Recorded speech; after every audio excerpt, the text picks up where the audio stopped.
Welcome, ladies and gentlemen, to the Totally Awesome Podcast. My name is Josh Ageddon, and today we are doing This is Spartanburg SCCG's second pay-per-view event. My name is Josh Ageddon, and I'm not alone. I have my partners in crime. Introduce yourselves. Lazy. I have Lazy, sir. I have lazy and tired. I was hoping you would say Fugazi, so I'd have lazy and Fugazi. It's Sean and Skylar of the Court Martial Podcast, my buddies, my bros. How you guys doing today? I hope your booking is not as lazy as your introductions, but I'm doing wonderfully. It is a wonderful Saturday here, and I am standing and breathing. Mm-hmm. Well, I'm sitting and breathing, so does that mean that everything's different on my end? Well, you are on the West Coast. You have to sit down a lot more on the West Coast because, you know, the Coriolis effect and tectonic plates and the weather that the government pumps in. And, Yeah, and climate change. Yeah, the government is pumping in an atmospheric river every other day, so we have to deal with 5 inches of rain. That's right. Climate change, COVID change. Every time. You hate to see it. All What we right. don't hate to see is quality pay-per-view action. I have my ticket stub ready. All right, so This is Spartanburg is our second pay-per-view event, and also after this, originally I was going to do ad drops, but the next TAP will actually be the second SCCG draft, because I will actually be joining Sean and Skylar, because they will be doing the ACPW versus NWL draft. So it'll be a 3-way draft. I feel like it's better because now you have the ability to access the pool of talent that we choose to release. Mm-hmm. And granted, you're not going to get our main eventers and some of our mid-carders, but you're going to have an opportunity to get some decent talent. Hell yeah, I'm looking forward to it. I think it's helpful that this kind of establishes that we are all relatively, like, in the same canonical universe, that we can't really be in 2 places at once, which we didn't really have up to now. Yeah. But now there's the actual, like, we now have established that, yes, this is all part of the same fantasy world that we're living in. Yeah. Right, and we're not just borrowing a time machine so we can have Ted DiBiase from 2017 be here. Sorry, Ted DiBiase Jr., because he doesn't wrestle anymore. Yeah. And you're no longer gonna have Pat Patterson in drag. Ah, the good old days. Season 1. You will not be read for Mr. Andersoni. Mr. Andersoni! And now, and real story, folks, if you want to see him again, go to Impact. Yeah, isn't he like the general manager of Impact or some shit like that? I kid you not, the director of authority. What does that mean? And the SCCG World Heavyweight Champion. What a timeline we live in. What the hell does that even mean?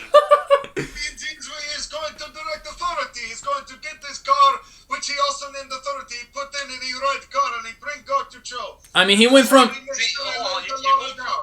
going from an Italian accent to like a Russian accent. Like, He went from ACPW to SCCG to Impact. He just keeps going lower. Jesus Christ, fumbled the he's ball. setting the He bar fumbled the properly. ball. Nick Bosa with the recovery. Also, we're watching a 49ers playoff game while it's happening. I assume that's football. So anyway, with the football references out of the way, we're starting This is Spartanburg, and of course, Take shit, Seattle fans, take shit. Yeah, let's begin this pay-per-view with the opening kickoff. Yes. Big match. Well, first we are at the Benjamin Johnson Arena here in Spartanburg, and of course, we start with the pre-show. The actual show has not begun yet, so this is the card for the pre-show. It's 3 matches. We have Hook versus Ilya Dragunov. Piper Niven versus Mia Yim, Michin. And the last match of the pre-show is going to be The Bar, Sheamus and Cesaro, versus Gallus, Joe Coffey and Wolfgang. Josh, again, I have a real question for you. Okay. If you have made a gimmick in the years that I've known you of never watching a pre-show ever, why would we bother? You know what? That is a spectacular point that I honestly did not even think of. So does that mean Please that tell when us we what are happened. does that mean that when we're going over the results, you're just going to tell us who wins and how much time? I mean, to the main show. there are some points that I do want to get across, because, one of the reasons why I usually skip pre-shows is because nothing ever happens and it's rarely ever relevant. And I'm trying to elevate pre-shows over here, trying to actually have them matter. I know, I couldn't resist. That is a very funny point. Pre-shows too, and then I was like, nah, I don't want to do that. All right, so again, our first match is Hook versus Ilya Dragunov, a cruiserweight match. I actually would enjoy watching this, in all fairness. Yes. It does sound like a pre-show match is worth watching. Those are two intense motherfuckers. I'd love that. So, how long does this... all pre-show matches have about a 15-minute time limit. So, who wins and how long does the match go? 6 minutes, 36 seconds, Hook wins. Okay, Sean. I'm going to say 15-minute draw. 15-minute draw. This match goes 8 minutes, so if we're doing Wheel of Fortune rules and Skylar is the winner. They have an intense brawl. And also, the most important question, does this match start with a collar and elbow tie-up? It starts with Hook going up with a comb and throwing the comb at Ilya Dragunov. Ilya Dragunov eats the comb. And then Just swallows it in one bite. I mean, I could see them doing some sort of like Greco-Roman approach instead, like a knuckle lock or like the bumping chests or whatever. It's like something of that nature to start the match, not necessarily. Absolutely. It would. Sean, you're absolutely right. It's not necessarily a collar and elbow tie, but it is some grappling, some ground and pound, trying to struggle for control. Match goes about 8 minutes, and the finish is Hook is in the corner, and Ilya goes for the red torpedo, the flying headbutt. Hook avoids it, and Dragunov bounces headfirst off the top turnbuckle, but he doesn't fall back into the ring. He is almost in Tree of Woe position on the ropes because he torpedoed himself so hard. Hook gets him to the top rope, and you know the Tazplex where he has him in a choke and then throws him? Yes. He gives him a super Tazplex cover, 1, 2, 3. He pins Ilya Dragunov. that seems like a little much to do a super Tazplex from the top rope on a preliminary show, right? I know, but I didn't want Hook to submit Ilya. That's an owie. Why not just give a regular Tazplex? Because I don't know. It's a super Tazplex. Deal with it. I think you should have built 3 more turnbuckles on top of the original 3 turnbuckles, so then he could get on top of the 6th turnbuckle and do a 6 turnbuckle Tazplex. That's my critique. I think you need more turnbuckles. A scaffold Tazplex. Yes, but all just made of turnbuckles. But only specifically the number 6, because we're in Christian land and we need to make sure that we have the devil be represented. Yes. The match, in real talk, the match itself, 8-minute match on a pre-show. If you're trying to get people, theoretically, because this is a pay-per-view, to watch the main show, that's not a bad match to have on a pre-show. I don't necessarily know whether that is blowing your wad on a high spot.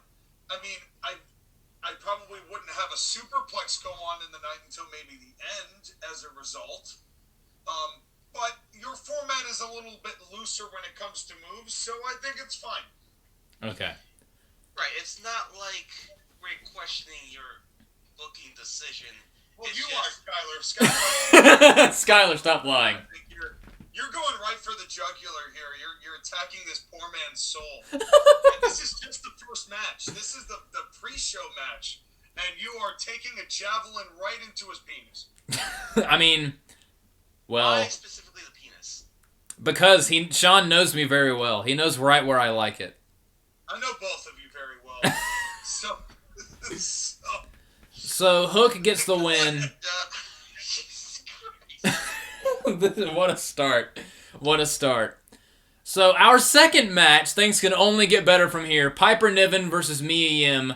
How long does this go, and who wins?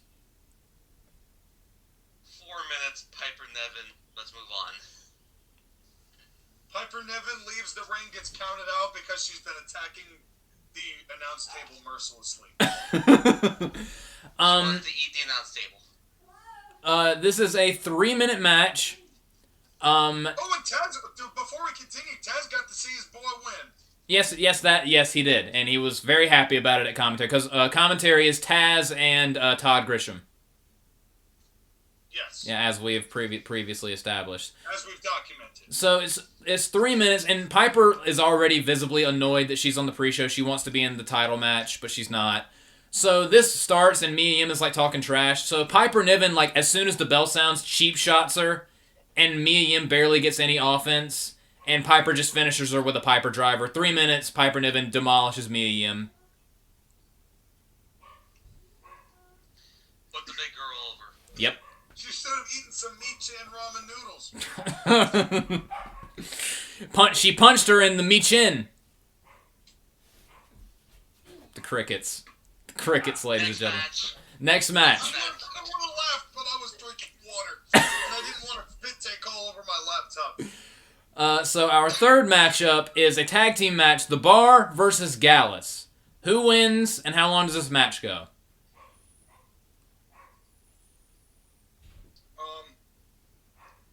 Well, The Bar is great, but here they are on the pre-show. Yeah.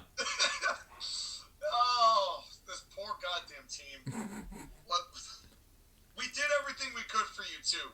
Let it be fair that all three of us gave you every opportunity in the goddamn book, and yet here you are still. Well, I did make them fight Rybaxel, so. And I made them tag team champions for a couple months on my company, so. And I did nothing with them. You know, I mean, you could argue that making them do nothing is better than having them wrestle Rybaxel. Yeah. I'd say Gallus in because of a poison Rana by Sheamus Jesus. in 48 minutes. Skylar?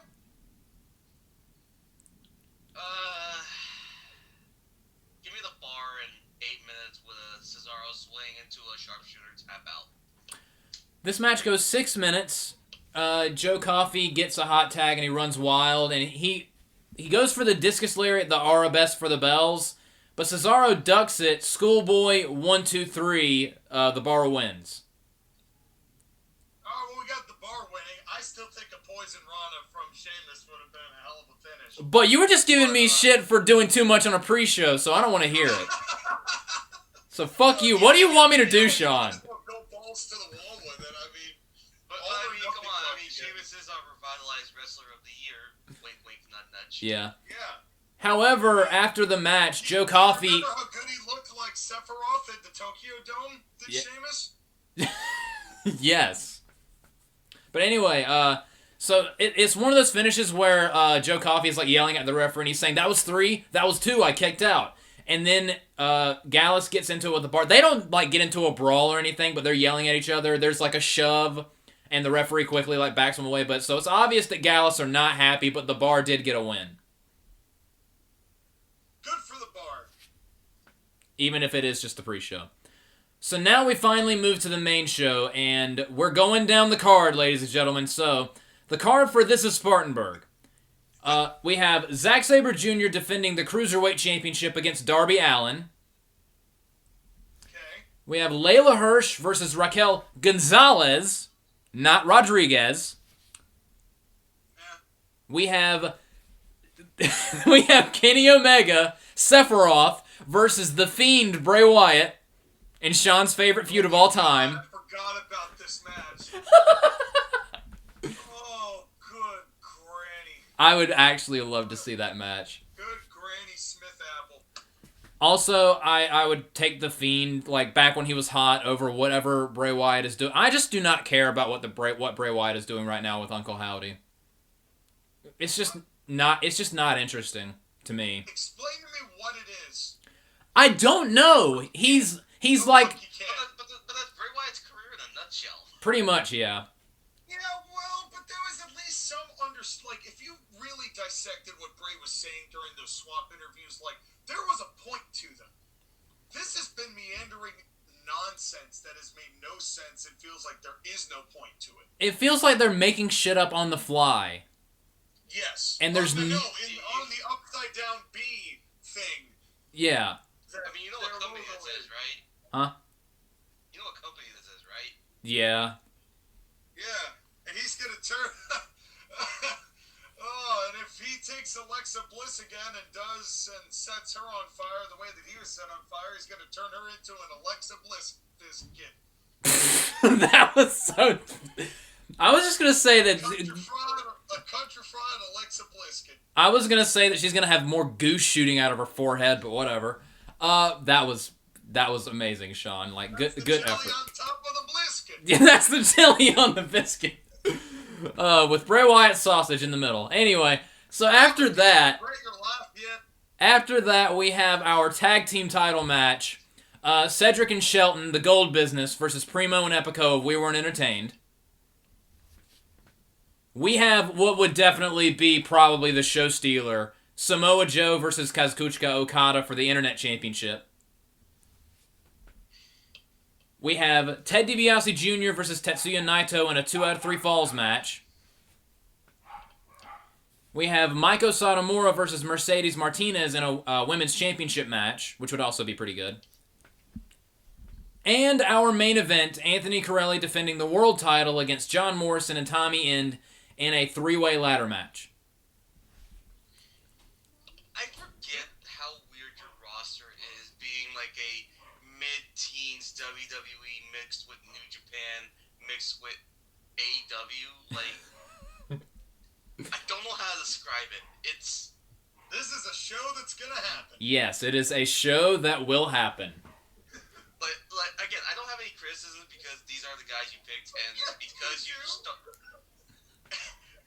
Yes, you're gonna shit all over the entire thing tonight, as will I.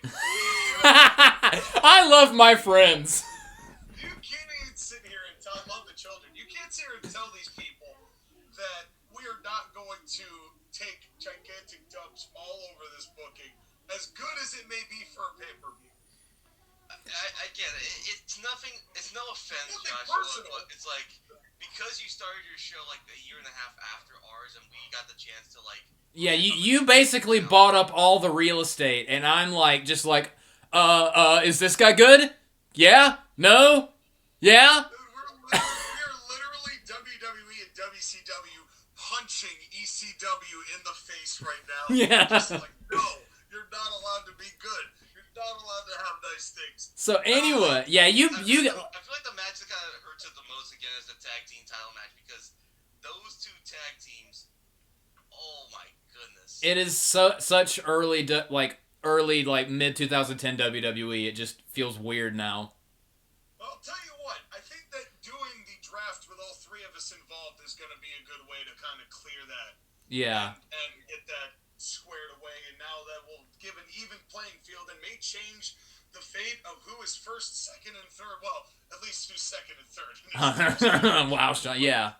But this is your pay-per-view. I'm Yes. sorry. I didn't mean to step all over it. Yes, now you're trying to be too nice. But anyway. Maybe. So, our first match is Zack Sabre Jr. defending the SCCG Cruiserweight Championship against Darby Allin. Since this is a pay-per-view, the undercard matches have a 20-minute time limit. How long does this go, and who wins? See, I know Zack Sabre Jr. is the master of the long match, and I know that he typically takes like 15 minutes to warm up before he does a 30-minute match. So I'm going to say 17, but I'm going to say Darby Allin wins.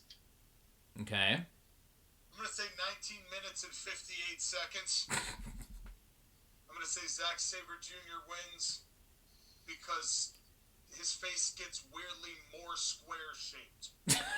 And he just... His head looks more reminiscent of an Easter Island head with each passing minute. He should do Ilya Dragunov's finisher instead, because his head is basically a giant rock.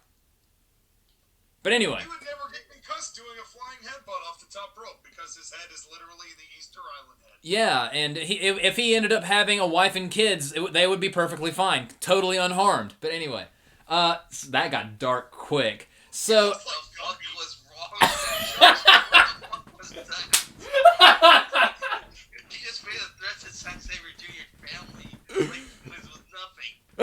anyway, so anyway. Don't be a blockhead. Come on, you think Zack Sabre Jr. fits in, but his whole life he's been called a square. Oh, man. But anyway, so... Rectangular, for those of you who didn't get what the baseline of that joke Remember the whole crux of Zack Sabre Jr. right now is that cruiserweights that is. high... 90 degrees? I'm sorry. The fact that cruiserweights are high-flying all the time, it's basically killing the credibility of the cruiserweights. And that's why no one takes it seriously. And Zack Sabre Jr. is like, I'm champion because I keep it on the ground. Because I'm smarter than all of you. So, that's right. Zack Sabre Jr. does not like high angles. Any angles that are exactly 90 degrees. Yes. He's got a very big and problem. all the other cruiserweights are either acute angles or obtuse angles. And he hates that shit. I'm a right angle. And that's yes. why I'm the world's champion. Yes. Cruiserweight champion. So, the match is 11 minutes. And one interesting thing to start is... It does not start with a collar and elbow tie-up.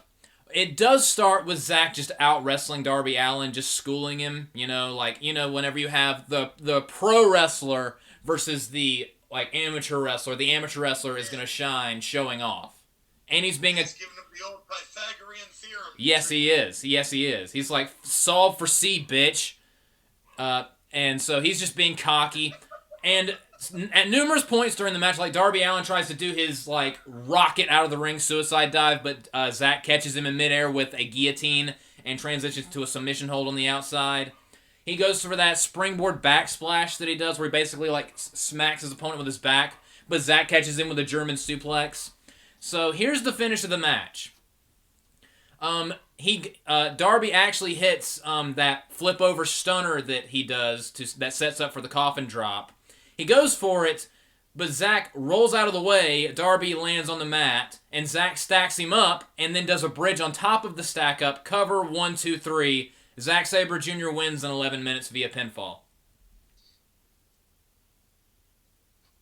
It didn't seem like the right time to take the belt off Zack Sabre Jr. because as presumably you're saving that for a confrontation of somebody who is not necessarily the same in the ground game, but doesn't necessarily do high-flying cruiserweight work either. I wonder who we might be talking about. Similar, his style is similar enough. Right, and I no disrespect to Darby Allin, because it would definitely be an interesting match dynamically, because he lays his dives in, and he launches, it's not like Square Jaw McGraw would be prepared all the time for Darby Allin coming in with the dives. Yeah. But there would just, all it would take would be that one. It would be an interesting match. I think it would be decent to open, and I'm not surprised that Square Jaw McGraw is the one to win. Skylar, your thoughts? Darby Allin is fine, but he's also young. He has time to, fill out. Yeah. It's just one of those things. Well, actually, he's 30. Never mind. Anyways, the point with Darby Allin is stop wearing pantyhose and get some damn definition in his legs. Get some tights, damn it. He's like a stick person. He's like Mighty Guy. Joshua, Darby Allin is you if you were a wrestler. Pretty much, yeah. Hey, listen. When I hate him so much. Listen, when I was in high school, I was a part of a weight club, and I was on the wrestling team, and I was actually kind of jacked. I was bigger than Darby Allin. It's just I haven't exercised in 5 years, and I've shrunk. Yeah, I can relate to that. So I'm kind of surprised that Andy doesn't ask you to exercise more because she wants more from her husband.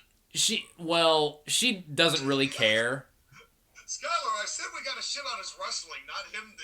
And me as a person, wow. Well, you started by insulting Zack Sabre Jr. and his family.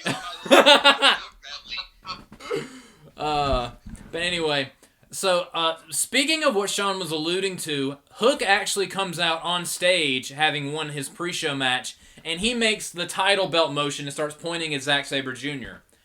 So Zack Sabre Jr. responds by going to the outside, over to the announce table, and he just bitch slaps the shit out of Taz and hops over the barricade. And of course, Hook runs down because he's pissed because he just slaps his dad. Taz bolts out of the chair. He's like, "You done fucked up," but Zack's already holding up his belt, taunting, and leaving. Hey, y'all slapped my dad. Yeah. You ain't gonna get away with that. Said, hey. slap my dad. So we're pretty much already the feud between Hook and Zack Sabre Jr. has already kind of started, but it's more hints and stuff, and Zack did cost Hook a match, but now we're really, like, starting the feud. Which I think is a good direction to take it. I think Darby was a good challenger, but it's not like you're going to get that much mileage in a feud between Zack Sabre Jr. and Darby Allin. No disrespect. So far, Zack has defeated Fabian Eichner and Darby Allin to retain the title, and both of them have basically proved his theory about the Cruiserweights right. That's been their function in this story thus far, and they've done their part well. Yeah, and you needed guys for that. And Darby Allin is a good one who kind of exemplifies doing that successfully and, making that kind of style work for him. To his credit, but at the end of the day, for the whole bit you're trying to do here with the Cruiserweights, it was a necessary job. Oh yeah, DARB. And it's not like I had him tap in like a couple minutes. He got caught stacked up and pinned. So, but anyway, moving on, we have our fifth match, the second match of the undercard: Layla Hirsch versus Raquel Gonzalez. How long does this match go, and who wins? Big Mexican woman in 8 minutes. Small Russian woman with Thunder Thighs Express in 19 minutes and 56 seconds. This match... Oh, and is there a collar and elbow tie-up? Dude, you don't have to keep doing that every time. Is there a collar and elbow tie-up, damn it? No. Yes, there is, so fuck you. Why would Layla Hirsch collar and elbow tie up Big Mexican? Well, it's welcome to Totally Abuse Wrestling. we just talk shit to each other. I'll tell you why, Sean. They do a lockup, and Raquel immediately shoves her away.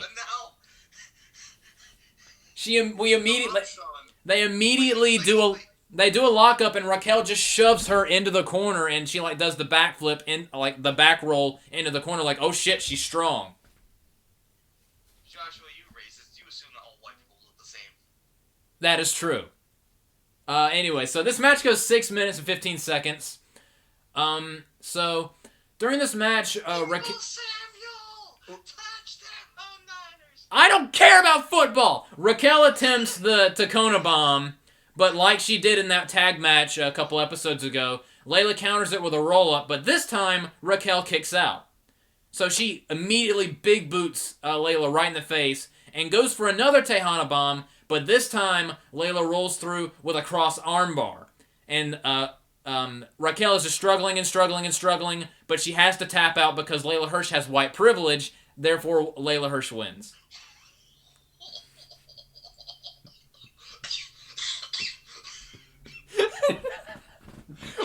What is this episode? Well, let me tell you something, Josh, again. Let me tell you something, brother. For a match that was that intense and that grueling and that difficult, I can't believe Deebo Samuel caught that pass and got We are just straight up, you know what? Fuck my co-host this episode. And it is great. I kid. I'm a grown adult. But this, I must say, I'm surprised that Layla is the one who gets a win here.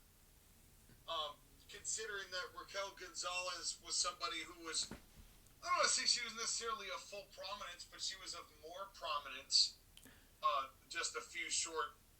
Well, how long has it been since we did one of these? A while. Yeah. A while. But since however long ago that was, it's been a while since Raquel Gonzalez has been in that situation. But I know that you and I, when we were first talking about Layla Hirsch, said there's something to her. And yeah. I know you've been wanting to try to continue keeping that train moving. And that's also why I did not this match is only 6 minutes and 15 seconds. I did not want them to have like a long match where Layla would get exposed. I feel like 6 minutes is perfect enough for them to like tell their story and then wrap it up and then go home. Who leads that match? Raquel? You think?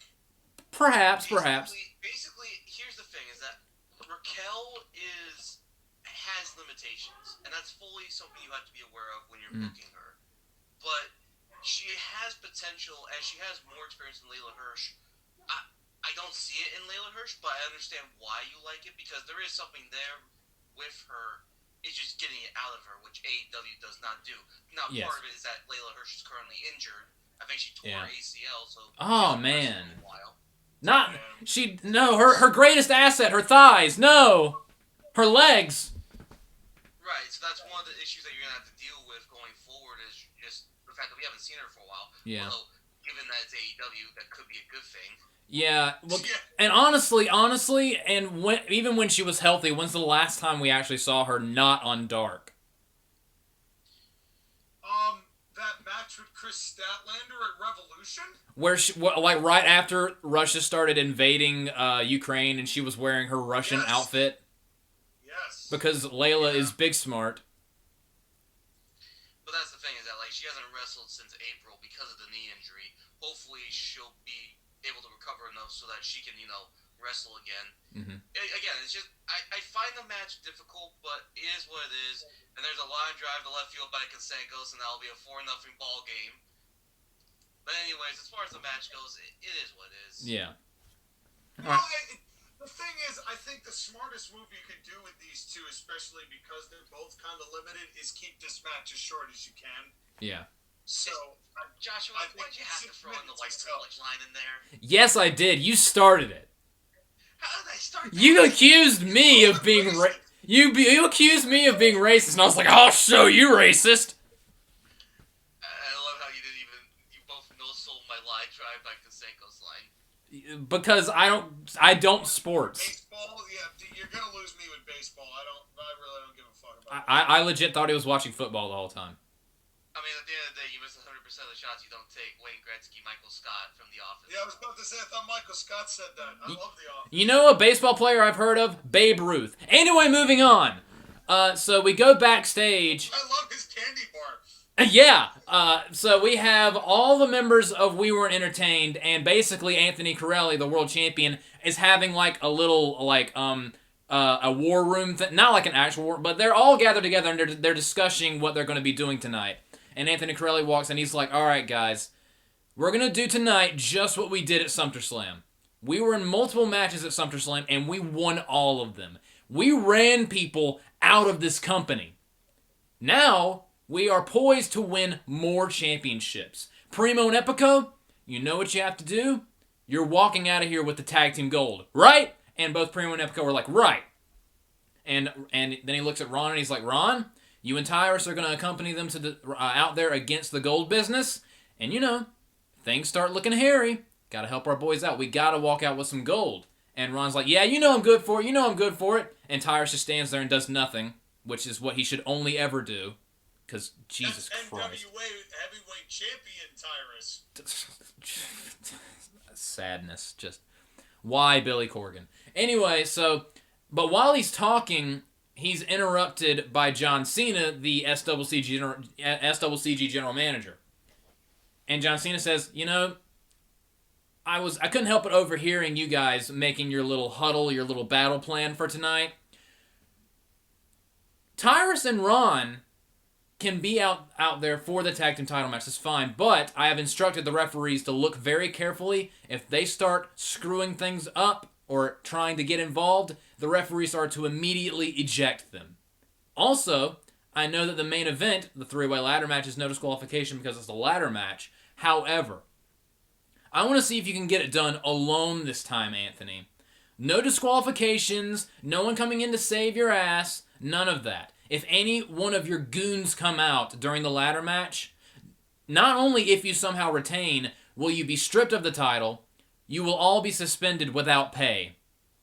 And not the last time where it was just a couple shows and then you were back. No, this time there will be legitimate consequences. So you better do it alone, Anthony. And John Cena leaves. And so of course, Anthony, he was like drinking something, so he throws the bottle and it shatters. And then they're just unhappy as we go back to ringside. And he says, who said that? I heard a promo, I don't see a man. And the CMN, we give a room a promo like a bloody lie. John Cena, why are you do this? So yeah, so. I mean, let's take care of business tonight, gentlemen. Yeah. And I don't know where that came from. We're gonna be completely unfazed. I was not thinking about Mr. Anderson. I know. Anyway, so. Yeah, fuck Bray Wyatt having a multiple personality disorder. That should be Santino's gimmick. What a segue, Sean, because you know what's next? Would it be Kenny Omega versus Bray Wyatt? It is our next match, Kenny Omega versus The Fiend Bray Wyatt. And you know what, just because... How excited are you for this match? Just because I know you would love it, Sean, I'm having him come out like he did at New Japan at Wrestle Kingdom with the Sephiroth song and the attire. Oh, God. Because... How much money do you have to spend? No wonder you're third. Yeah. Yeah. Spending it all on a Sephiroth entrance. Yeah, and masturbating everywhere. So, it's Kenny Omega versus The Fiend Bray Wyatt. How long does this match go, and who wins? Skylar? Why you gotta do this to me? You did it to yourself. Because I'm a sadist. And I forced you to draft him, so... Yes, you did. It's the Fiend, Bray Wyatt. He wins in 12 minutes, whatever. Sean?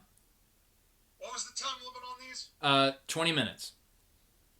19 minutes and 59 seconds. Jesus Christ. Kenny Omega with a one-winged angel. Just one. Okay, this match actually goes 7 minutes. And I'm not going to get too crazy into it because, you know, I've already mentioned that I'm planning on dropping Kenny Omega. This is like his last match. Omega nails a couple V-triggers that Bray no-sells. They go back and forth a little bit, but nothing Kenny does works. He does actually, like, get him up in the corner and go for the one-winged angel. But while he has him up on his shoulders, Bray just sticks his hand in his mouth, mandible claw, Omega falls backwards, Bray lands on top of him, he has him in the claw, Omega passes out, the referee counts the pin, 1, 2, 3, Bray Wyatt wins. Literally crushes the man with his girth. I'm just thinking of the visual of Kenny Omega's eyes the size of quarters just bulging out of his head while the mandible claws on him at the close-up camera shot of Kenny Omega's eyes. Him, like, overacting his eyes up, down, and left and right. And just be, like, going in fucking circles. Oh, my God. It's just... it's like the... It's like the Mario head at the beginning of Mario.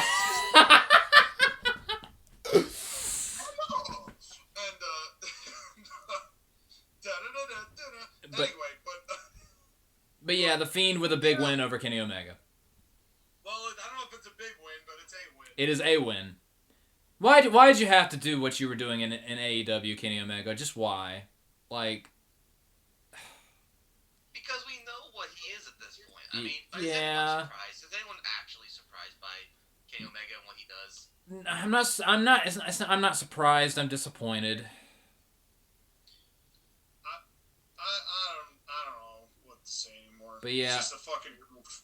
I mean, yeah, it wasn't even that competitive. Nothing Kenny Omega did like even phased Bray, and like he just got him with the mandible claw, and we're moving on. So now Kenny Omega needed to be in a Red Hell in a Cell with a billion chairs, I think, and then he would have won that match. Yeah, and a sledgehammer and a referee saying, "No, this isn't you." And then later on, Bray Wyatt loses to one jackhammer. Anyway, so it's the end of the undercard. We have a little bit of a intermission, and when the intermission's over, fans come back, yada yada. We have our next matchup, the Gold Business. Cedric Alexander and Shelton Benjamin, I'm starting to get tired, versus Primo and Epico for the SCCG Tag Team Championships. And now, on pay-per-views, all mid-card matches have a 25-minute time limit. How long does the tag team title match go, and who wins? Sky? 9 minutes and Black Void Charisma Team number 1 wins. Wow. In case you're wondering, that would be the Gold Business. 29 minutes and 54 seconds. And I will say that Shelton Benjamin pins Cedric Alexander with an F5. With a 630 splash. Okay, so this match... that he lands a 630 splash on in addition to. Yes. He hits a 630 splash, then goes up and hits another 630 splash, then does the worm, 1, 2, 3. Anyway, so match starts with a collar and elbow tie-up. It's about 12 minutes long. So basically, Shelton makes the hot tag to Cedric, and Cedric goes wild, and he's super energetic. He has a very fiery comeback. And they hit the paycheck, which is basically the 3D into the into Shelton's what's it called? Pay dirt on Primo, and he goes for the cover 1, 2, but Ron Killings puts his foot on the bottom rope, and the referee sees it. So the referee ejects Ron Killings. So Tyrus gets pissed, gets on the apron, and starts yelling at the referee. So the referee ejects Tyrus. So We Were Entertained is ejected from ringside. But while all that is taking place, Cedric is distracted, and Primo hits the backstabber. Cover, 1, 2, but Cedric kicks out. So Primo tags an Epico, and they attempt to do a double backstabber, but Shelton comes in and super kicks Primo out of the ring. He tries to do a super kick to Epico, but Epico catches it, throws his foot, but Shelton does that really cool whip kick that he does, and that knocks Epico right into Cedric's lumbar check. 1, 2, 3, the gold business retains. That's exactly what I said would happen. Basically, yes. 34 630 splashes. Got him. Bam, bam. So, Primo and Epico were the champions already, right? They now have lost the... No. Gold business were the first ever tag team champions. They retained. Right. I forgot they had not gotten to the we have all the belts position yet. Yeah, they're trying to, though. They're trying to. But the gold business are just too good. Yeah. Just too good. And Primo and Epico, maybe I don't know, maybe they need a better job. Maybe they need to go sell real estate or something. Yeah, their stars just weren't shining tonight. No, I guess not. What are your thoughts, Skylar? Black Hole Charisma Team 1 wins. Good for them. You're so enthusiastic. It makes my soul so happy. So Tyler, who peed in your post-toasties this morning? I know, God. Joshua, you need bigger stars for your Yo, show. Venom. You took all of them. I gave you the bar. I gave you Piper Niven. I gave you Raquel Gonzalez. I gave you the Fiend. Yeah, and I've been using them somewhat. I was with your arguments, guy, until you said I gave you the Fiend, and then I'm like, oh, well. Yeah, you gave me the Fiend as a joke. Do I just hand you Roman Reigns for free? Yeah. Well, I already have plans, so I would probably say, nah. Well, Fair enough. find out what amendments will be made, and when we do the combined 3-company draft in the next coming weeks, TA people. That actually works. Totally awesome people. Aren't you guys so happy watching this that we love you so much? Subscribe. Oh, look at that. I came up with something to help this channel again. Yes, I know. Your check will not be in the mail. Has my contributions of Carmala and Elfberg not been beneficial to the Real channel? recognize real Josh again. How about you give Skylar some props? I mean, Shitting on your show. yeah. I mean, I'll come over to your house and I'll just do whatever you want, buddy boy. But anyway, moving on. So we go backstage. John Morrison is working out, like doing some parkour stuff, preparing for his match. But he stops. Wait. Doing some parkour stuff like what? Like Spider-Maning his way through the locker room? Like, you remember, I think it was Extreme Rules when it was the triple threat cage match with The Miz and John Cena when he was just doing acrobatic stuff in, like, a corner of the building somewhere, and they happened to catch him doing that. And he got on the... He may be doing like capoeira or some... He's working out. Getting ready for the main event. He's doing parkour through the building, just jumping off those black WWE crates. Yeah. And flipping off the rafters. Literally, you can hear it from ringside because he's just parkouring all over Sumter or Spartanburg. He's in Sumter, and then he goes to Spartanburg, parkouring his way. I mean, to be fair, of all the people I've seen in wrestling, he has probably the best physique ever. Yeah, that man is... I'm a straight man, but damn. Oh, please. Are you though? Please, given the amount of dick talking you've done over the years, you would be willing to switch any day of the week. Dick talking or dick whispering, my friend? Anyway, so he stops working out because he notices that Tommy End has just walked in. And of course, they're 2/3 of the main event. And John's like, oh God, what do you want? And Tommy's like, just want to say that you caught me by surprise on the previous episode. And that's not going to happen tonight. And John's like, are you seriously coming in to just try to intimidate me while I'm working out? It's not going to work, Tommy. I get it, you're edgy, but I don't care. And I also notice that you're not doing the same thing to our good friend Anthony, because he has a bunch of goons and you know you'd get your ass kicked. I know how your mind works, Tommy. Your mind games aren't going to work on me. And Tommy says, we'll see if you're still singing the same tune when I'm champion by the end of the night. And then he walks away. So Tommy tried to intimidate John Morrison, but it just did not work. And that's basically the end of the segment. It makes me sad that WWE has not pushed John Morrison and Aleister Black the way you are pushing them. I know. These are two guys who should be world champion at some point. Maybe not the guy, but at least be guys that have won the world title. I mean, Morrison, in a lot of ways, feels like he should have been in the position Dolph Ziggler was in back in the mid-teens. Yeah. Just again, injuries. Yeah. Aleister Black had so much potential, and then Vince McMahon ruined him. And then he went over to AEW and did one cool thing and has done nothing since. Except hang out with deer people. I was gonna say the only thing that was missing from this interaction was Aleister Black getting a horn and going, or getting going off, and two stag people just crept up from behind the pipe and drape that was set up in the background. And John Morrison responds by pulling the Miz out, and they just start squirting them with dripsticks. Don't remind me. John Morrison could be like, hey, listen, my buddy was eaten by zombies. You think your little stag outfits are going to intimidate me? Yeah, and then they just start dousing them with dripsticks. Anyway. Why you gotta remind me of this shit?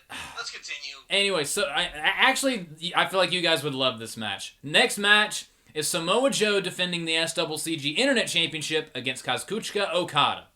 How long does this match go and who wins? Big fat man versus Japanese guy in 15 minutes. Sean?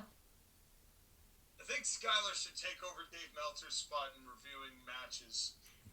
Because I want to see his column. Alright, up next, big fat guy versus Japanese guy. Local fat man versus local Japanese man. Fat guy did some Haas moves and Yes. big boy Senton and won. Fat man is fat. I sound like I would be reporting that like a man from Florida. Yeah, well, couldn't be worse than what Meltzer's doing.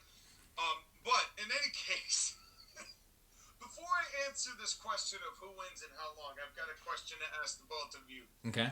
Somebody brought to my attention recently the idea that Kazuchika Okada in many ways is the John Cena of New Japan, where they will not stop putting him over and protecting him and making him seem like the biggest thing to happen to professional wrestling, and it's getting to the point where it's hurting New Japan's audience and the creative interest in it.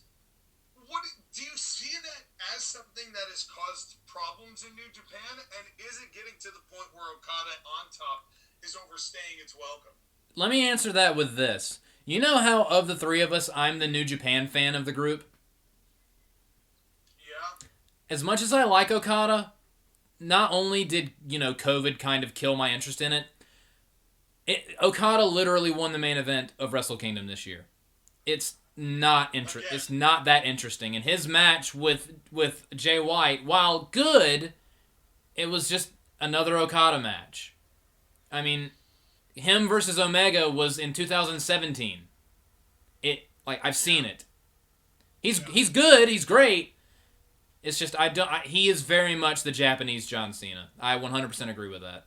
He's Japanese John Cena he's Japanese John Cena in a sense that his wrestling isn't bad, but you can call an Okada match a mile away because he wrestles the same type of match all the time. Listen, I love Kazuchika Okada. I think he's probably one of the best Japanese wrestlers of all time. But this is a guy who, in many ways, mirrors a lot of what Ric Flair does.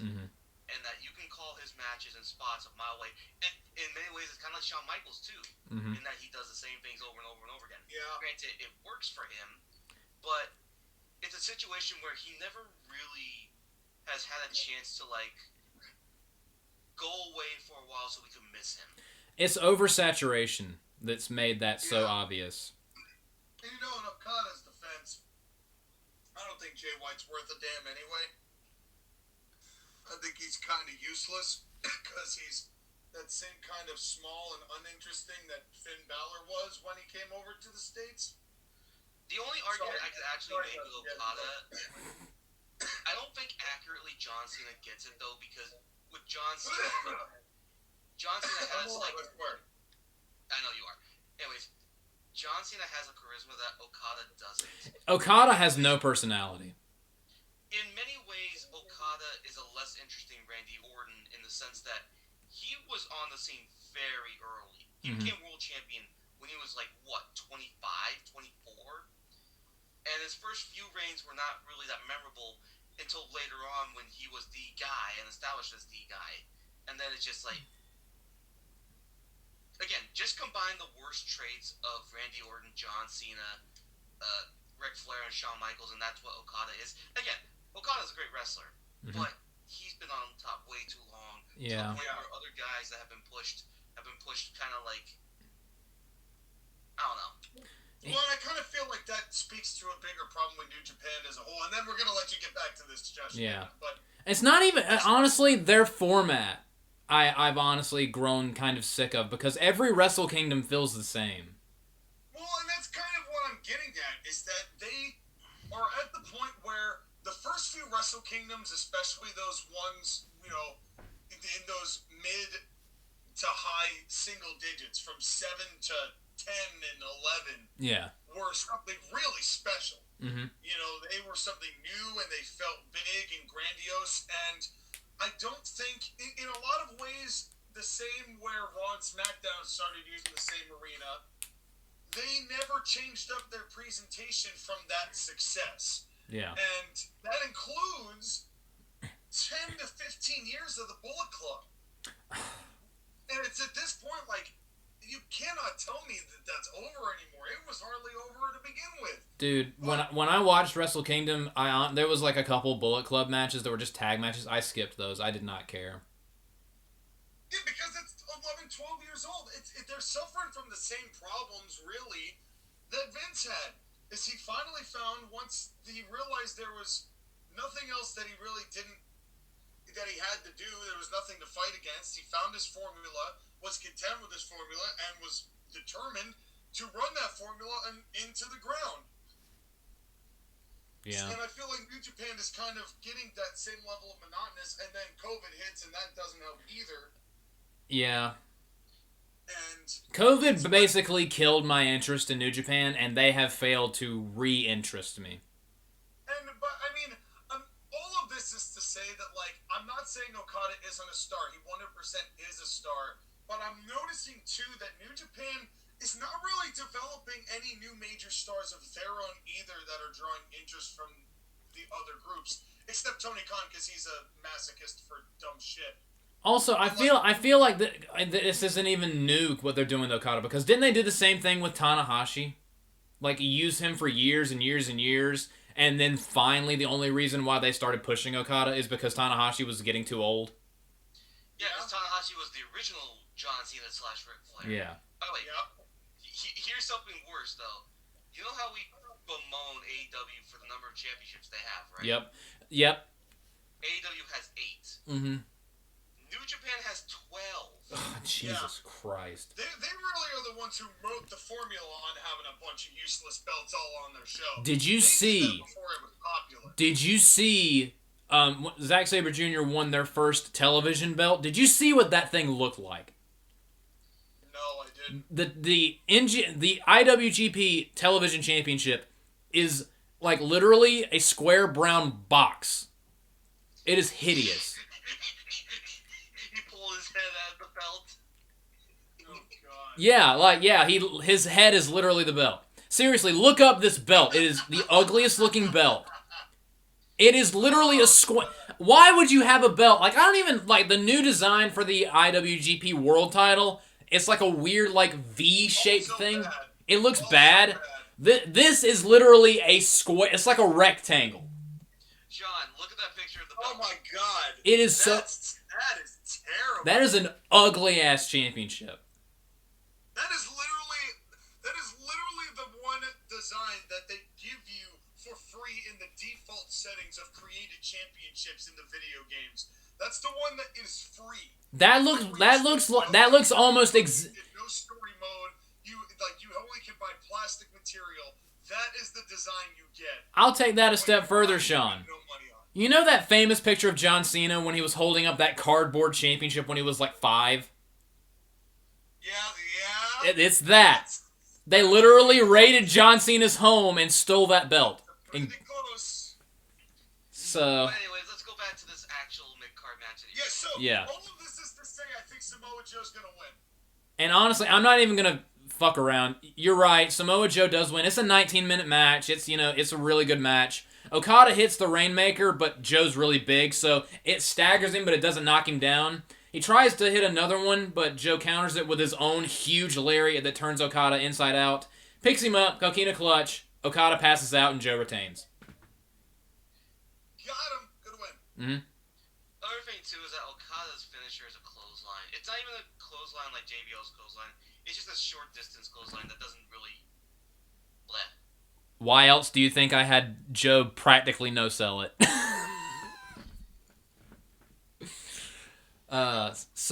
So after that, we again go backstage. Primo and Epico are like, they're doing the thing with the ice bag. They're healing up. Ron and Tyrus are upset. Anthony walks in with his title and he just slams it on the table and he's like, damn it, guys. What happened? We weren't entertained does not lose. I don't understand, guys. Like, and now you can't even be out there for my championship match. Like, what the hell happened to the plan? And you were supposed to do that backhanded stuff behind the referee's back, not when he was looking at Ron. And Ron was like, I'm sorry, he was about to lose. I was trying to do what you said. And Anthony's like, I don't want to hear it. I don't want to hear it. All of you are on thin ice. And with that, he picks up his belt and angrily leaves. So now I'm teasing a little bit of dissension among We Weren't Entertained. I have one question about this. Mm-hmm. We're on thin ice, or what? That is a question that will be answered later on. It's like, what power does he hold? And also, I just for some reason, I just see Anthony Carelli just getting in Ron Killing's face as Ron's not looking at him going, you messed up, Ron! You idiot, Ron! You want... No, I want you to tell me the truth. Oh, God. Are you incompetent? And Ron looks at him and says, you can't handle the truth! Ron! Hey, I want Ron to be my new ringtone. Like my alarm that goes off when I wake up in the morning. Oh, God. When I'm in the middle of a wet dream thinking about NWL. So you're not right. God. So anyway. Knowing those two, that would be hilarious. Yeah. If they actually, framed that correctly, it would be funny. So basically, there is something that I am starting to set up, but it's not going to come to fruition until a couple episodes down the line, because I do have an idea. You're going to have to stay tuned and also hope that you have the people still when the roster comes along. Oh, I hope so too. So anyway, match 9. Ted DiBiase Jr. versus Tetsuya Naito, 2 out of 3 falls match. How long does this go and who wins? And how many falls do they win by? Jesus Christ, what the hell is this? SWG. Yeah. Naito, 18 minutes by 3 to 2 falls? Was it a best of 3 falls? It is who wins 2 falls, Skylar. Although I would like to see a 3 out of 5 falls match. That'd be fun. Best of 5 would be something. That would be interesting. That'd take a while. Okay, fine. Naito 2 straight. Okay, Sean? I'm going to say Ted DiBiase Jr. with 2 poison ranas. God damn it, Sean. And 106 30 splashes. I did not know this man was that athletic. And his spine was that durable. Don't you know he's a trust fund kid? He can pay someone to do the poison rana for him. That's a solid point. Hey, I wonder if Ted DiBiase and Brett Favre know each other. Okay, so this match goes 10... Look up what that means, kids. There's a football reference for you. That's why it went over my head. That's why it went over my head. This match goes 10 minutes. Just like a Brett Favre pass. I'm not understanding these football references. So they go at it. Collar elbow tie-up starts the match. And I also want to point out, yes, most of the matches started with a collar and elbow tie-up, except the ones that didn't need it. I feel from now on, let's just assume that, because we're not AEW or WWE. So during, no one was questioning you about that. We believed you in good faith. yeah, I just wanted to make that clear for the viewers that are like, wait, matches can start with a collar and elbow tie-up? I've only watched modern wrestling. I didn't know that was a thing. What is a collar and elbow tie-up? But anyway, I thought this was just a bunch of bullshit that didn't matter. But anyway. It's whatever you want to be, baby. Oh yeah, that's right. Skylar has the right attitude. For the first time in this entire for the first time in for the first time in an hour, Skylar's had the correct attitude. So Naito gets a rake to the eye of Ted DiBiase, and of course Ted DiBiase turns around, ouch my eyeballs. Tetsuya rolls him up schoolboy, puts his feet on the... Ouch, my eyeballs! Ouch, my eyeballs! Mo, he got me in the eyeballs. Where's the rake? Where's the hose? I gotta find my dog. Anyway, so he rolls him up, puts his feet on the middle rope, and pulls the tights, gets the first fall. So... And there's like I'm not gonna go super crazy with like the rest period. They get 15 seconds of rest, so 15 seconds. You're not gonna go super crazy. Are you gonna go psychosis? I was gonna get the Mexicools out here, riding around on them lawnmowers. Anyway. Oh, let's not get radical over here. Let's get some Latino heat out here. Oh wait, Sasha Banks is on that other show. The 15 seconds pass by. Ted's still like acting like his eyes are bothering him. So Naito kicks him in the gut, goes for Destino, but in mid Destino, Ted counters it and hits him with the Dream Street 1, 2, 3. So now they're even. So Ted picks him up, tries to go for it again, but Naito grabs the rope and like just gets Ted off of him. So Naito goes under the bottom rope and he's taking a powder. Ted follows him and they scuffle a little bit. And Naito shoves him up against the apron, so Ted like hits the apron back first. And that's the only apron spot on the entire show, AEW. So Ted's like, oh, my eyes, oh, my back. Don't leave my pussy and my crack alone. The hardest part of the ring. The hardest part of the ring, oh, my back. So then he grabs his arm and hits him with another Destino on the outside of the ring. And the referee's already at a count of 4. So Naito gets back in the ring, and Ted's fighting, he's scratching and crawling, and the referee's at 8, 9, 10. Ted does not get back in the ring. He almost makes it, but he's just a second too late. Naito wins 2 out of 3 falls, and the second fall he wins via countout. And also, I feel like just the thud from a Destino on the outside, that would be kind of sick.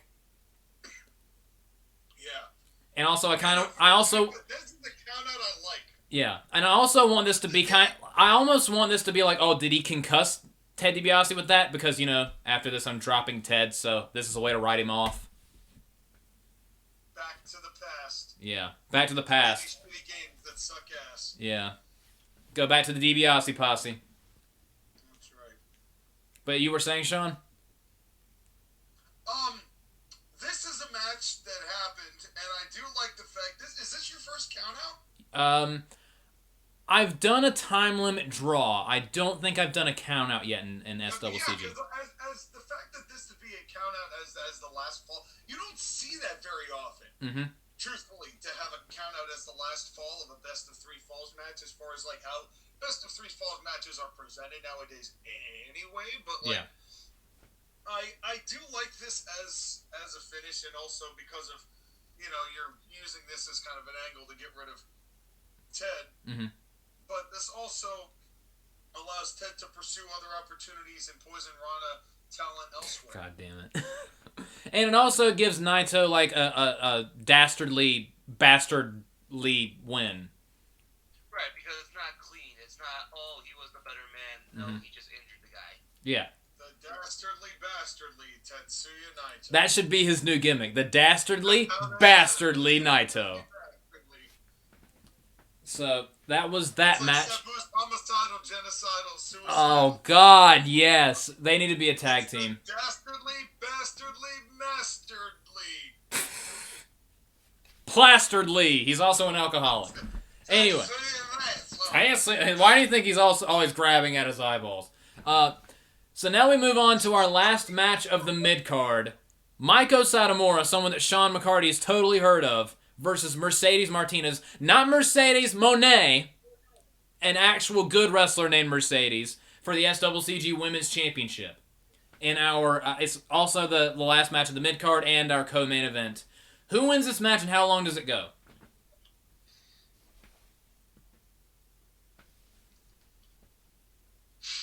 Early stuff, Sean. I did it. Was it my turn? It's your turn. Rock, paper, scissors. This is the hard part, is that I know you like Miko Satomura, or Maiko Satomura, however you want to pronounce it. It's difficult because she's 43. She's getting up there in age, and she still wrestles really well. It's just, again, do you go with her or do you go with Mercedes Martinez? Now, granted, Mercedes Martinez is not any younger. Yeah, they're both. Isn't Mercedes Martinez also 40? Yeah. She's 42, so they're literally like 1 or 2 years apart from each other. But I feel like if you don't give Mercedes the win, you're never going to give her the win. So I'm going to go with Mercedes. Let's say 17-minute match. All right, Sean? I'm going to say the Heartbreak Kid, Maiko Satomura. Damn. And, I'm going to say, how many minutes you say, Sky? 17. I'm going to say 17 minutes and 1 second. Okay, I actually looked up their match in the Mae Young Classic because that match was awesome. That match went about 11 minutes, so I'm giving this match 11 minutes and 15 seconds. It was like 11 minutes, 12 or 13 seconds, so I went with the safe 15. They telling us to just watch that match? Basically watch that match. And so this is the finish. Mercedes hits the Fisherman Buster, which is her finisher. 1-2, Maiko kicks out. She goes for another one, but Maiko counters and hits the jumping DVD, her finisher. Mercedes kicks out. We get the obligatory finisher kickouts because it's the last pinfall match of the night. We're finally getting the crowd. What I have to do. Yeah. So Mercedes is kicked out of Maiko's biggest move, so Maiko bounces off the ropes, not wasting any time, hits the scorpion kick, picks her up and hits her with another Death Valley driver. 1, 2, 3, Maiko Satomura retains.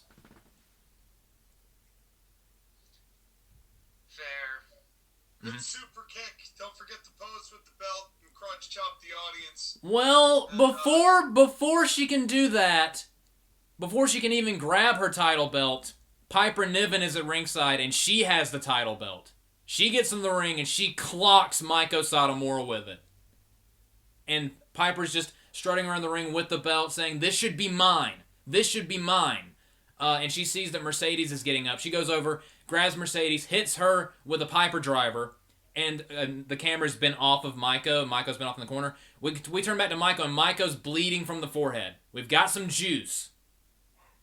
So then Piper goes over, picks up Maiko, and gives Maiko a Piper driver. This one is on top of the Women's Championship belt.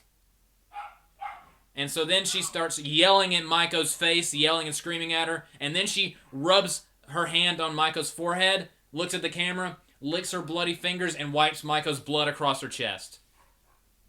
And then she walks away. No hepatitis. Yeah, she's getting some of that hep. Hepatitis A, hepatitis T, any of that. Just a whole alphabet. So she leaves, and that's the end of that. So I'm going to go ahead and spoil it. The reason why I had Maiko win is because her feud is with Piper Niven, and this is going to lead into the third pay-per-view.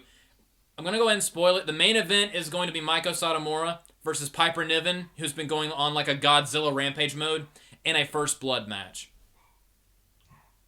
How revolutionary. Yeah. Your thoughts, Skylar? I just want to say I'm happy that you're using Piper Niven as the monster that she can be. Mm-hmm. Same. Yeah. Plus, it's women bleeding, and we know how that makes a certain group of people really queasy. Because only men can bleed, apparently, unless it's that particular time of the month. But, you know, she's not wiping that blood on her chest. It's a weird show, anyways. But yeah. Well, I think that's the funniest part about the whole argument, though. It's like, women bleed once a month, and men don't say shit. But then women bleed on camera and they're like, "Oh, that's a problem." Yeah, and this is the only. Not only is this like the only juice on the show, this is basically the only afters that we've had on the show. So that's true. Well, kind of. We had a little bit of a shouting match on the pre-show, but and the thing with Taz. But other than that, that's been about it. So anyway, so we have enough. Constant run-ins. Yeah, we are. It's not like Jeff Jarrett, TNA or WCW where there's constant run-ins every match. So we have another intermission, and now it is time for our main event. And since this is a ladder match and it's the main event, there's no time limit. Anthony Corelli defending the SCCG World Heavyweight Championship against John Morrison and Tommy End. How long does this match go, and who wins? 1,000 minutes. You are correct! And, Anthony DiNozzo wins. 30 minutes, John Morrison pins Anthony Corelli. It's a ladder match, Skylar. He pins him on the ladder and grabs the title from the top of his body. So this goes 22 minutes, and... 22? Oh, man!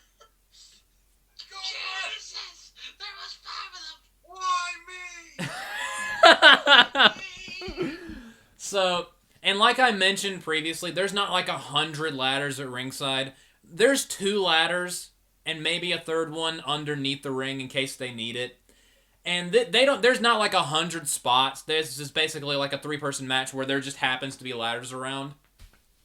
So just a couple of the crazy. There are a few spots. Like there's a spot where Morrison, like Corelli and Tommy End are fighting on one side of the ring. They're like punching each other, and John Morrison does that move where he springboards out of the corner like with a ladder next to him, and like he's on the ladder and it like teeters over towards Anthony and Tommy, and he falls off with the ladder like and basically clotheslines and splashes both of them. Can you guys visualize what I'm trying to say? Yes. So that's a spot. There's a part where John Morrison tries to do a move, but Anthony backdrops him on a ladder. We get that obligatory ladder spot. One of the craziest spots that we do is actually Morrison has Anthony Corelli sprawled out on the announce table, and he has one of the ladders on the outside. He tries to do a diving move from the ladder on top of Anthony through the table, but Tommy End cuts him off. Anthony rolls out of the way, and Tommy End gives John Morrison a superplex from the ladder through the announce table. So, of course, the crowd's just shitting themselves. So, here's the finish. They're bruised, they're battered, they're weary, they're torn. Basically, Tommy tries to go for the Infinite Darkness kick, but Morrison ducks under it and kicks Tommy End in the gut, hits him with the Moonlight Drive, which has been his primary finish for most of this. He puts him on top of one of the ladders that's in the ring, gives him Starship Pain on top of that ladder, so Tommy End is pretty much out. Goes up the ladder, he's clutching his ribs, he's almost there. From behind, Anthony Corelli's behind him on the ladder. Low blow to John Morrison. So John Morrison's like, oh, my balls! Anthony gets off the ladder, goes up the other rung, and he like grabs John Morrison's head, bounces his head off the top rung. Then he gets him in a Uranagi position and basically Uranagis him off the ladder, but he doesn't go with John Morrison. So John Morrison takes a nasty back bump off the ladder. Anthony Corelli reaches up, rips down the belt. Anthony Corelli wins and celebrates, and that's basically how the show goes off the air because Anthony Corelli retains his title in the Triple Threat ladder match. That move sounded like a manhandle slam. Yes, he gave him a Morrison handle slam. Or a Brock Bottom. No, maybe not the man. Me and my sister handled this slam. Yes. So even though his group lost the tag team title match earlier, Anthony Corelli is still the world heavyweight champion and the top heel in SCCG. So thoughts on the match? Face. Yes, what a poopy face. Somebody should whip his ass soon, I'll tell you what.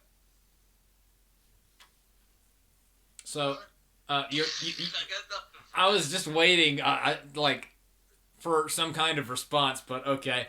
Skylar, your thoughts on this match and This is Spartanburg as a whole? This is Spartanburg, again, is kind of like, in many ways, a setup for what you're planning on doing in the future. Like, it did accomplish a lot of things, but it also feels like hey, this is going to be a good show, but stick tuned, because we're going to have a lot better shows coming in the future. Yeah. It's not the big blow-off show that I expected at the beginning, but maybe that's kind of like, I have my expectations a little too high. Even still, I think you put on a good show, and the biggest thing is that there's a lot of interesting things now that are set up for the future that hopefully you can deliver. Yes, absolutely. I will say, I think this is much better than Sumter Slam, because I just feel like I had too much shit going on at Sumter Slam. Like, I had several, gimmick matches, and I still hate where I placed the Rage in the Cage match with Braun Strowman and Tyrus, but I feel like this show would be a much easier watch. Yeah, okay, here's my statement. This compliment sandwich is how I'm going to do this. The first compliment is that I do really always appreciate restraint, and the fact, I think the finishes were a lot more creative in that respect than perhaps other matches and shows that you've done. As far as what's going, for example, the countdown finish. I really like that as the end of a best of three falls, because that does not ever happen. It happened one time between Rey Mysterio and Alberto Del Rio back on SmackDown in 2011. Yeah, and I'm sure that was done just as well as you did it. Yeah. I'm sure. They both won falls, and then Ricardo Rodriguez was holding Rey Mysterio's leg from outside the ring, and then Rey actually got counted out because he couldn't get in the ring because someone was holding his leg. So. Oh no. Why do I remember that? So, anyway, the compliment was I appreciate the restraint and the originality of the finishes. To Skylar's point, this was framed like a B pay-per-view, and it felt like one. Yeah. But the compliment at the end of that is, for a B pay-per-view, this was a very good pay-per-view. I think this, like Skylar said, got a lot accomplished as far as what you're trying to do and where you're heading, down the road, especially for as often as we get episodes in of this show. Yeah. I think that there is, definitely... It's definitely difficult considering that you're doing week-to-weeks and then pay-per-views, because at some point, you've got to either figure out what the timeline is or theoretically hot-shot angles that would not normally progress that fast. And that's something that we're guilty of, too, in the format of ACPW and NWO. There's no way I would pay off, some of the feuds that I have going if I was booking week-to-week in just 3 weeks. Yeah. There's, what I'm saying. So inherently there's going to be moments, I think, that you end up with those kinds of situations. But I think this show particularly gives enough of a background for what is going on and why people are upset. I think that where most of my ding points have been has been me, making jokes jokes about like him saying like, "Oh, don't make me get so mad," and then everyone being like, "Or what?" You know, it's like, and those are questions that you want to be left with because you want to know what's going on moving forward. Yeah, we want to see him yell at Ron some more. That's right, and that definitely is another good piece. So I think this was all in all good business, and I'm definitely interested to see where we can head with this in the future. All in all, a pretty good show. Yeah. Again, the one thing I will say is that once you have a better roster, you're going to have the opportunity to tell much better stories. Yeah. Again, you kind of got the slim pickings of what we have because me and Sean were doing this first and we're more established. Yeah, you guys had like a full, like, what, year and a half head start? Something. Yeah, and again, because that first year and a half, you're like, "What, fantasy booking stupid?" And then we did a good year and a half, and you're like, "Oh." basically, yeah. Maybe I want to join us after all. I don't know. It's like, Because I had that idea of what if I just did a death match and then just did not do a death match with Nick Gage just to fuck him. And here we are. And now here we are. But yeah, this is just the fun part. Is that again, doing this is fun for us because it's experiment. Because we've always criticized. Oh, I could book better than Vince McMahon. Oh, I could better than Tony Khan or Vince Russo. And that last one may actually be true. Yeah. But it's just that doesn't require much, though. But that's the thing, is that we're putting our money where our mouths are and saying, yeah, we can actually do this. Yeah. So that's what we're doing. But yeah, this pay-per-view very much, when I was booking this pay-per-view, I was basically like, okay, I have these things in mind. Basically, like, the champions that I established at SummerSlam, this pay-per-view existed to give them some successful defenses. And to further their stories. Like, the whole thing with Zack Sabre Jr., like, him fighting Darby Allin was filler. Gave him a win because the big thing is happening with Hook. The thing with Meiko Satomura and Piper Niven, Mercedes Martinez, she was filler. And Okada, even though him and Joe I feel like would have a great match, Okada was kind of filler just to pad out Samoa Joe's resume as Internet Champion. And same thing with Anthony Corelli, because this was his first like actual title defense. And it's a huge ladder match where there's a couple crazy spots, not overdoing the crazy spots like WWE and AEW would. There's a couple, not to the point where it's like, how are these people even alive? But it gives Anthony Corelli a big, successful defense as the top heel champion, and that's basically what this entire show existed for. And, are you guys still here? Jesus. What, guys? Yeah. 100%, and I am in agreement with all of the words that you put together to form English coherent sentences, and I approve of any time that the English language is utilized to communicate with people around them, especially in a podcasting scenario. Yeah, and only the English language, only English around here on the TAP. That's not for me to say. Yeah, remember what I said earlier, but the reason why Layla won, because she speaks English. Anyway, thank you guys for joining the TAP. This might be the last one. Like, comment, subscribe. Also, go subscribe to the Court Martial Podcast. We'll be doing the draft soon. And we're actually, right after this, we're going to film the next episode of the Court Martial Podcast. The three of us. It's going to be a fun time. Good night, everybody.